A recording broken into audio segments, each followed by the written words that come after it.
இது வரைக்கும் நெல்லை அரோமாவை சப்ஸ்கிரைப் பண்ணாதவங்க கீழே இருக்கிற ரெட் கலர் பட்டனை பிரஸ் பண்ணி சப்ஸ்கிரைப் பண்ணிக்கோங்க. அப்படியே அது பக்கத்துல இருக்க பெல் ஐகானையும் கிளிக் பண்ணிக்கோங்க. நான் எப்ப வீடியோ போட்டாலும் உடனுக்குடனே உங்களுக்கு வந்து சேரும். அல்வா செய்யறதுக்கு முன்னாடி இந்த நம்ம கசகசா எடுத்து வச்சிருந்த கசகசாவையும் அவலையும் கொஞ்சம் லைட்டா வறுத்து வச்சுக்கலாம். பேனை அடுப்புல வச்சு பேன் சூடானதும் அதுல வெறும் செடியில கசகசாவை வெறும் செடியில போட்டு வறுத்துக்கோங்க. லைட்டா அது பொரியிற வரைக்கும், கலர் எல்லாம் சேஞ்ச் ஆகக்கூடாது, லைட்டா அது பொரியிற வரைக்கும் வறுத்து எடுத்துக்கலாம்.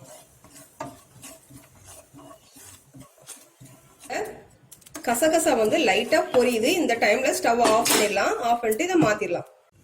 இப்போ அதே பேன்ல ஒரு டீஸ்பூன் போல நெய் விட்டுக்கோங்க. நெய் விட்டுட்டு இந்த நெய் சூடானதும் இதுல அவலை போட்டு பொரிச்சு எடுக்கலாம். அவலை போட்டு நல்லா மொறு மொறுப்பா வர்ற வரைக்கும் நம்ம வறுத்து எடுக்கலாம்.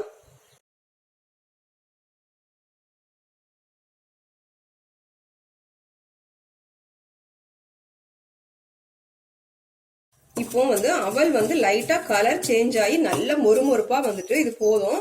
உங்களுக்கு ஒரு அவல் எடுத்து நீங்க வாயில போட்டு பாருங்க, நல்ல பொறுன்னு இருக்கும். அந்த ஸ்டேஜ்ல நம்ம ஆஃப் பண்ணிடலாம். ஆஃப் பண்ணிட்டு இதை வந்து வேற கிண்ணத்துக்கு மாத்தி வச்சிடலாம். ஒரு போல்ல அந்த 1 கப் கார்ன்ஃபிளவர் மாவை போட்டுட்டு ஒரு 2 கப் தண்ணி இதுல விட்டுலாம். நம்ம கார்ன்ஃபிளவர் எந்த கப்ல அளந்தோமோ அந்த கப்புக்கு 2 கப் தண்ணி விட்டுக்கோங்க. தண்ணி விட்டு கலக்கி வச்சிடலாம். கார்ன்ஃபிளவர் வந்து கட்டிப்படாது, அதனால சீக்கிரமா கரைஞ்சிரும். நல்லா கரைச்சி வச்சுக்கோங்க. அடுத்ததா அல்வா செய்யறதுக்கு ஒரு நான்ஸ்டிக் பேன் அப்படி இல்லைன்னா அடிகனமான பாத்திரத்தை வச்சுக்கோங்க. அதுல சுகர் அந்த எடுத்து வச்சிருக்கு சுகரை சேர்த்துடலாம். சேர்த்துட்டு இதுல 2 கப் தண்ணி, இந்த தண்ணி சேர்த்து அந்த சுகர் நல்லா கரைஞ்சி கொதிக்கட்டும். பாருங்க, சீனி எல்லாம் நல்லா கரைஞ்சி அது வந்து கொதிக்க ஆரம்பிச்சுட்டு இப்போ இதுல ஒரு பிஞ்ச் வந்து உப்பு சேர்த்துக்கலாம். ஒரு பிஞ்ச் உப்பு சேர்த்துக்கோங்க. சேர்த்துட்டு அப்புறமா ஒரு அரை எலுமிச்சம்பழத்தோட சாறு, அப்படின்னா 1 டீஸ்பூன் எலுமிச்சை சாறு. சின்ன எலுமிச்சம்பழத்துல ஒரு பாதி சைஸோட கம்மியா போதும். ஒரு 1/4 சைஸ் வந்து எலுமிச்சம்பழத்தை நீங்க பிழிஞ்சு விட்டுக்கோங்க. இது ஏன் இப்படி பிழிஞ்சு விடுறோம் அப்படின்னா அது வந்து அந்த சுகர் வந்து கெட்டியா ஃபார்ம் ஆகாம இருக்கும். அந்த அல்வா செஞ்சதுக்கு அப்புறமா அந்த அல்வாவுக்கு மேல அந்த சுகர் வந்து அந்த வெள்ளையா படியாம இருக்கும். அதுக்காக இதை நல்லா கலந்து விட்டுட்டு அடுப்பை வந்து நல்லா சின்ன தீல வச்சுக்கோங்க. சின்ன தீல வச்சுட்டு நம்ம அந்த கார்ன்ஃபிளவர் கரைச்சி வச்ச கார்ன்ஃபிளவரை இதுல சேர்க்க போறோம். கரைச்சி வச்ச கார்ன்ஃபிளவரை சேர்க்கறதுக்கு முன்னாடி அந்த கரைச்சி வச்ச கார்ன்ஃபிளவரை நல்லா கிண்டி விட்டுக்கோங்க. ஏன்னா அந்த மாவு வந்து கொஞ்சம் அடியில போய் தங்கிரும். அதனால நல்லா கிண்டி விட்டுட்டு ஒரு கையால இந்த கரைச்ச கார்ன்ஃபிளவரை இதுல கொட்டிட்டு அடுத்த கையால நீங்க அதை கிண்டிட்டே இருங்க.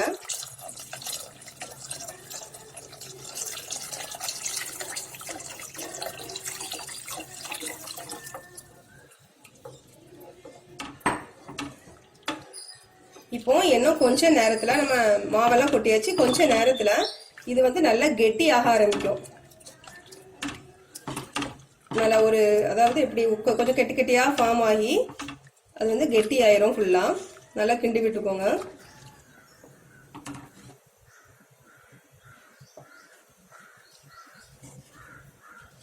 இப்ப பாத்தீங்கன்னா நல்லா தெரியும், நல்லா கெட்டி ஆயிட்டே வருது.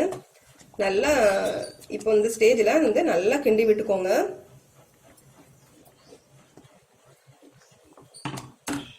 பாருங்க, இப்போ வந்து நல்லா அழகா அப்படி கண்ணாடி மாதிரி ஆகி சேஞ்ச் ஆயிட்டு இப்போ இதுல நம்ம 1 டீஸ்பூன் நெய் விட்டுலாம். 1 டீஸ்பூன்ல 1 டேபிள் ஸ்பூன் நெய் விட்டுலாம். நெய் விட்டு கிண்டிக்கோங்க.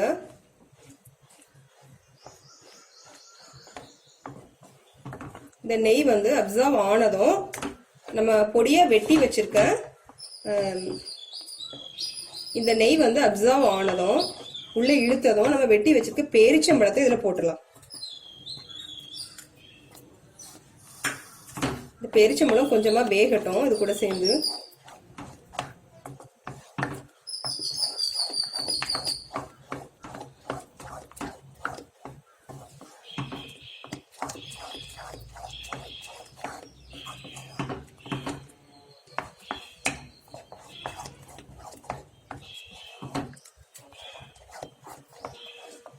அப்புறமா இது கூட நம்ம ஃபுட் கலர் ஆட் பண்ணிடலாம். ஃபுட் கலர் வேண்டாம்னு நினைச்சீங்களா நீங்க அப்படி பிளேனாவே சாப்பிடலாம், நல்லா தான் இருக்கும். ஃபுட் கலர் வந்து ஒரு பார்க்கறதுக்காக நான் வந்து இன்னைக்கு எல்லோ ஃபுட் கலர் சேர்த்துருக்கேன். கேசரி பவுடர் அப்படிதான், கேசரி பவுடர் தான். நீங்க இதுல வந்து வேற எந்த கலர் விருப்பப்பட்ட கலர் சேர்த்துக்கலாம், கிரீன் இல்லாட்டி ரெட் கலர் எதுவும் சேர்த்துக்கலாம்.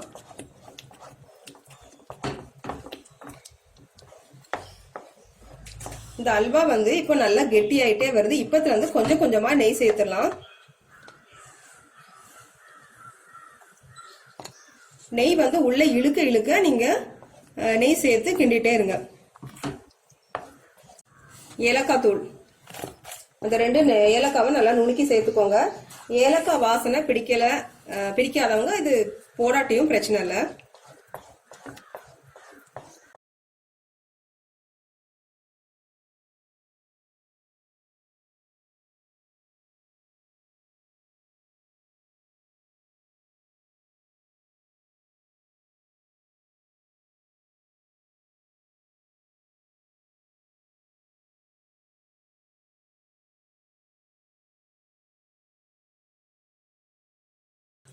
இப்போ இந்த அல்வா வந்து அந்த பதத்துக்கு வந்துட்டு நெய்யெல்லாம் சேர்த்தாச்சு. நல்லா தகன்னு அந்த பாத்திரத்துலயும் ஒட்டாம நல்லா நெய் மிதந்து வந்துச்சு. இப்போ இந்த முந்திரி பருப்பு, அந்த பாதாம் பருப்பு, முந்திரி, கசகசா இதெல்லாம் ஆட் பண்ணிடலாம். இதை ஆட் பண்ணி கிண்டிக்கோங்க நல்லா.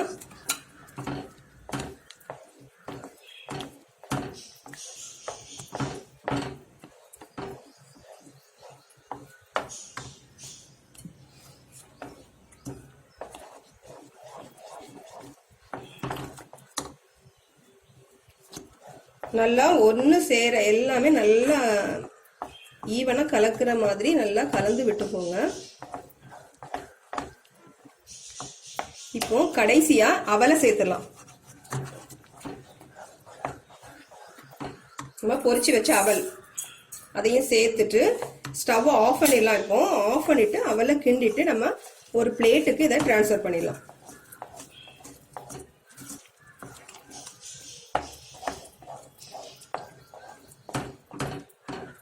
செஞ்சு கொட்டுறதுக்கு ஒரு ஸ்கொயரான பிளேட்டோ இல்லாட்டி சில்வர் பிளேட், எந்த ஒரு பிளேட்னாலும் சரி, ஒரு கிண்ணனாலும் சரி, டிஃபன் பாக்ஸ்னாலும் சரி. நான் இன்னைக்கு கேக் ட்ரே எடுத்திருக்கேன். இதுல வந்து நெய் தடவி வச்சுக்கோங்க.